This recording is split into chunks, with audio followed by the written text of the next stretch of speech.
Welcome to episode 203 of the Lone Hockey Podcast. For today, we're going to be recapping last night's matchup between Minnesota and Chicago, and did not go well. Just simply put, I felt like early on in the game, Chicago, they just weren't able to generate shots. And then you look at how they played throughout the second period. I believe they generated less than four shots total throughout two periods.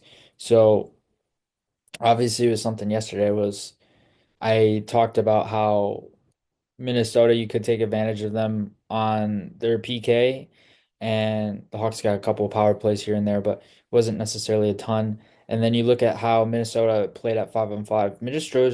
Minnesota's just a strong checking team when they play engage in their forecheck and they play systematically intertwined with each other.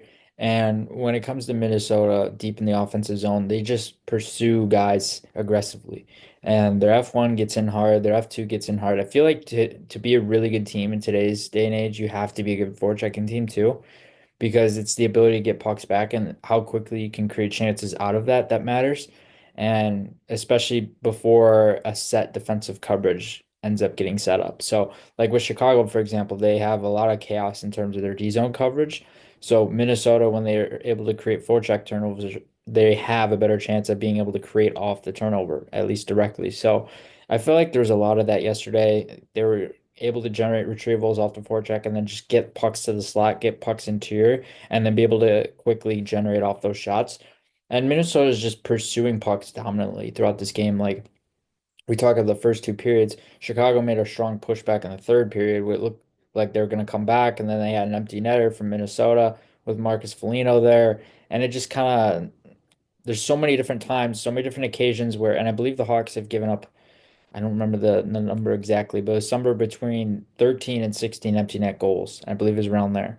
And that obviously varies from game to game, but you're looking at around, I would say, 11 to 12 games in terms of games where you're giving up an empty net goal. Obviously, a little bit puzzling in that sense, but at the same time, it's just kind of confusing because the Hawks are able to get so close and then it just becomes so much farther away because they get that empty netter and just it's a two-goal lead, sometimes a three-goal lead. Teams are just able to have a little bit of a cushion there. And that's what happened with Minnesota again yesterday. Multiple occasions throughout the season where they've not only gotten empty netters, but Chicago's come close and they just haven't been able to finish the game off and be able to win the game. So, and you look at their record this year and Chicago struggled against Minnesota and it's kind of ironic because I remember the times where it was like 10 years ago where Chicago would just dominate Minnesota all the time, like not only in the regular season but also in the playoffs. And this year and past half decade or so, the switch has kind of flipped in that sense, where Minnesota's just they played better hockey against Chicago and they've just looked better against Chicago. So obviously them having a really good team helps that. I thought Matthew Boldy was really good last night. You look at their line, they had Kaprizov, who I didn't notice him a ton this game. I feel like he's just trying to get back in the swing of things here. And in terms of his reps and his skating and trying to get a feel for the ice with how he was injured for a few weeks and trying to get more comfortable acclimating back now. And then Jared Spurgeon, who just plays really well against Chicago, is probably the storyline of this game, I would say. Him and Marcus Foligno. And Jared Spurgeon is just a guy who I believe four of his five goals have been scored this year against the Hawks. And not naturally a goal scorer, obviously, but he's got a really underrated shot when he uses it. Really underrated playmaking ability, a really good puck mover from the blue line, and just is very involved in terms of all facets of the play. Obviously, their captain as well. And it was really noticeable throughout this game. Marcus Foligno is just very physical. Like when you watch him, you notice his physicality more than anything else, how he pursues pucks and how aggressive he is. And he likes to make a statement by his checking ability. I feel like that's a big testament to his game and how he plays.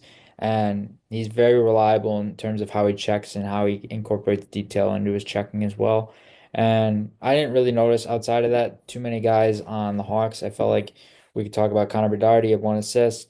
He was moving the puck well. He was actually getting engaged physically in terms of after whistle stuff on a few occasions. And I thought he did a really good job. Of course, he was making plays and looking to generate shots. And there's just some times where shots were getting blocked. He wasn't able to find the lane. He would have to defer back and try to find open space on the weak side, especially on the power play. And so there were just occasions where he was fine, but he wasn't necessarily exceptional like he usually is. And then one of the guys I actually wanted to talk about was Ethan Del Mastro, who's really intriguing. Got his first career point and just really looked good defensively, really sound there, and then offensively he's just steady.